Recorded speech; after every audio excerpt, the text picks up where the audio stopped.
Okay, today we are going to write numerical expressions.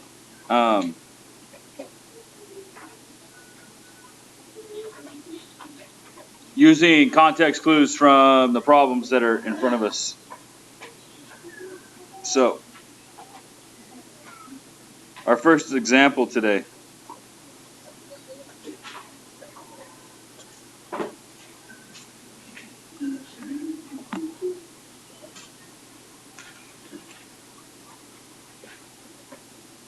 Our first example today, it says, Terrell went to dinner with his friends and ordered 3 tacos.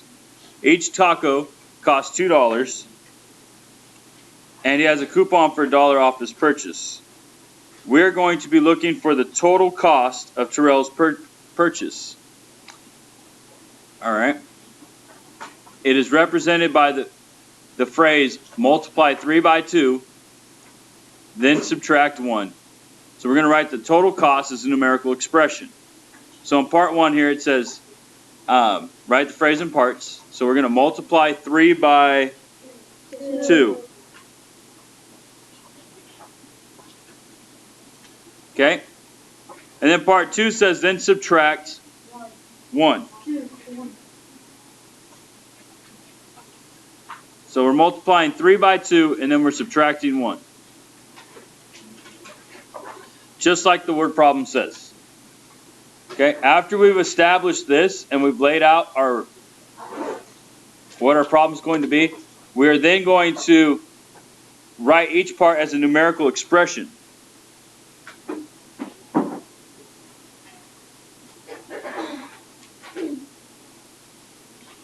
So we're going to multiply 3 by 2. No, we're not getting the answer. We're writing as a numerical expression. So multiply 3 times 2. Okay? Then we're going to subtract 1, which is written subtraction sign 1. Okay? Now we're going to combine the numerical expression to represent the total cost in dollars. We're going to add parentheses if needed. Okay? So our problem is 3 times 2 minus 1. Now, do we need parentheses for this problem? Yes. Why would I need parentheses for this problem? Yes, sir. Because you need to do 3 times 2 in parentheses, so then you do that and then minus 1. And then you subtract 1? Yes, okay. Okay. According to order of operation, what do I always have to do first? Multiplication. I always have to multiply first. So we don't actually need parentheses here because we know we have to multiply first. Now, Devin is right that a lot of problems that we see will show that they go ahead and they put parentheses around here. We don't have to in this case because multiplication always comes first. Okay? Our next example.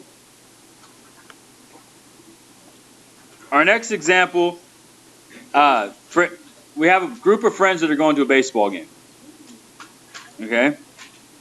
And it says a ticket to the baseball game costs $25 and popcorn is $8. 3 friends bought tickets and popcorn. So we're going to the expressions below give the cost for 1 friend and for 3 friends. Compare the 2 expressions without evaluating them. We are not solving these expressions yet, okay? Okay, so 1 friend is 25 plus 8. 3 friends is 25 plus 8 times 3. It says both expressions contain the same addition expression.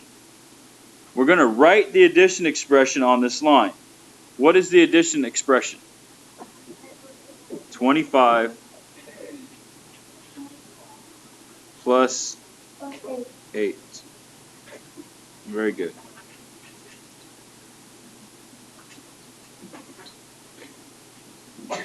Then it says that for 3 friends, the addition expression is multiplied by 3. And that means that the second expression is blank times as large as the first expression. 3 times. Very good. Okay, so we have 25 plus 8. Let me fix my addition sign here. 25 plus 8. Alright, and it's multiplied by 3, which means the second expression is 3 times as large as the first. Very good.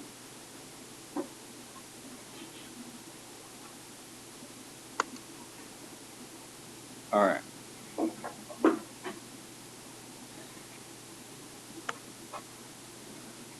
We're going to do a couple of these problems. The first one's a guided practice problem.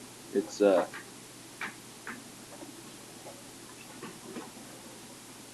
on page 495. Excuse me, not 495, 494. So 494 in your textbook. All right.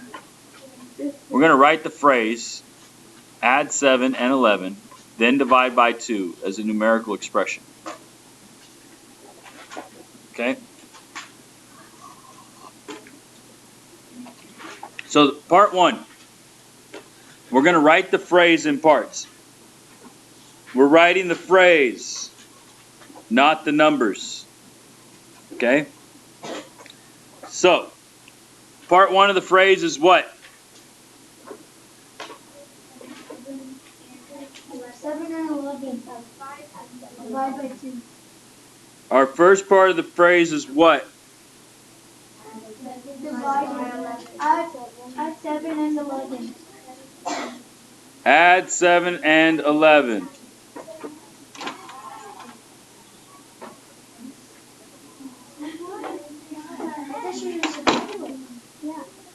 Our next part of the phrase. Divide by 2. So, our first part says Add 7. add 7 and 11.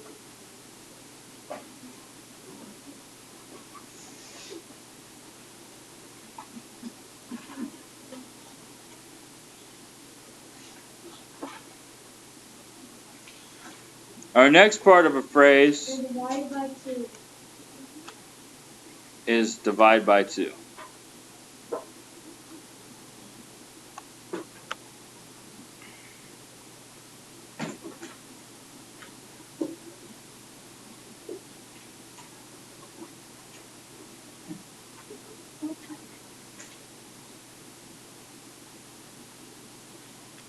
Okay? So we're adding 7, 11, and then we're dividing by 2. So down here it says now we're going to write each part as a numerical expression. So now we're going to change it from the words to actually what is going to be in our problem. Okay? So our first one says to add 7 and 11. So that means it's 7 plus 11. And our second part says to divide by 2. So our division sign and 2. So now we're going to combine the numerical expressions and add parentheses as needed. Okay? So we have 7 plus 11 divided by 2. Now, do we have to add parentheses in this case? Yes. Why are we adding parentheses? What do we want to do first? Gibbard? We want to add first. And according to order of operation, we divide first. So if we want to add first, we have to put the addition problem in parentheses. Okay? Because that way it tells us add it, then divide it. Okay?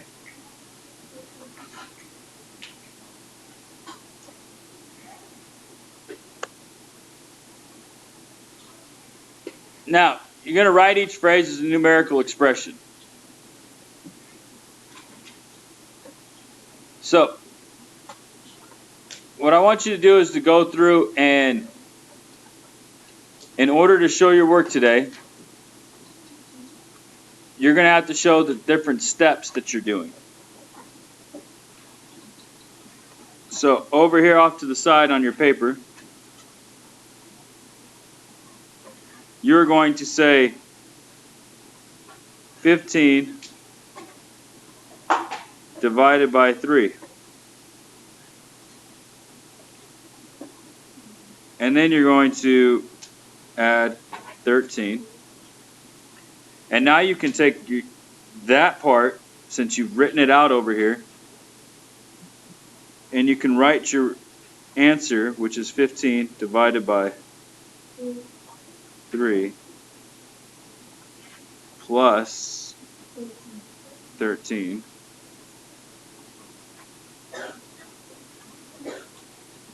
Okay. Now, do we need parentheses? No. Yes. We don't have to have them. If you do put them, make sure that you put them around the front. But no, you do not have to have parentheses, because what always comes first? Well, dividing. Division. Division always comes before addition. Okay. Yes, Bridget. Are we able to, can we answer them? Right now? Oh, you mean can you solve? Yeah. Yeah, that's fine. Once you get to this point, you can solve it. In fact, I would kind of like it. So then you'd have 5 plus 13, which equals 18. Okay? All right. Now,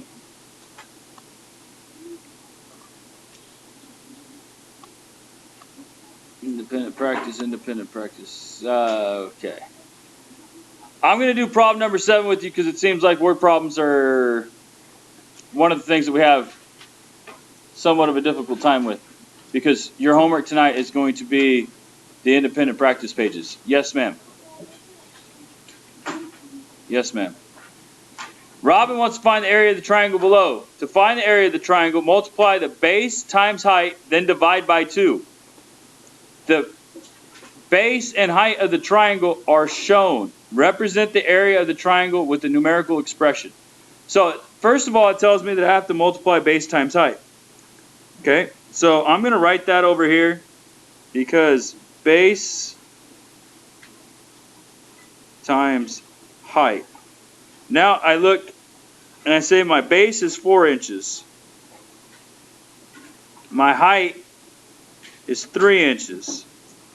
And then it told me that I have to do something to it. What do I have to do to all of it? Divide it. Divide it by 2, right? Okay, so this goes first, then this. So I have 4 times 3 divided by 2. Do I need parentheses? No. I don't. Yes, you do. However, in this case, remember I told you multiplication and division, they go in order? Okay, I would put parentheses around this just because it has something else that belongs, yeah, to keep people from getting confused. Okay? Now, you guys can solve this now? Yes, go ahead, solve it on your papers.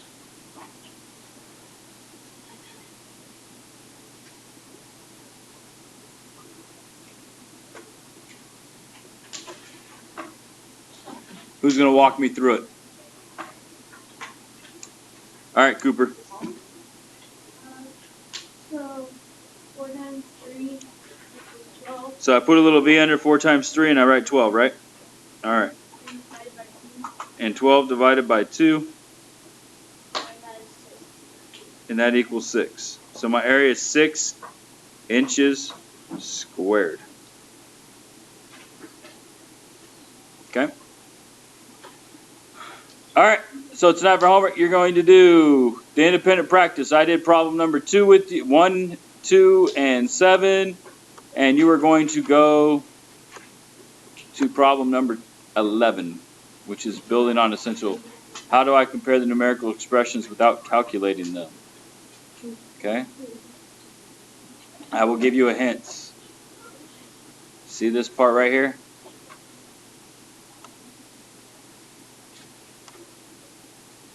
without calculating them. One of our examples said something about do not calculate the expression.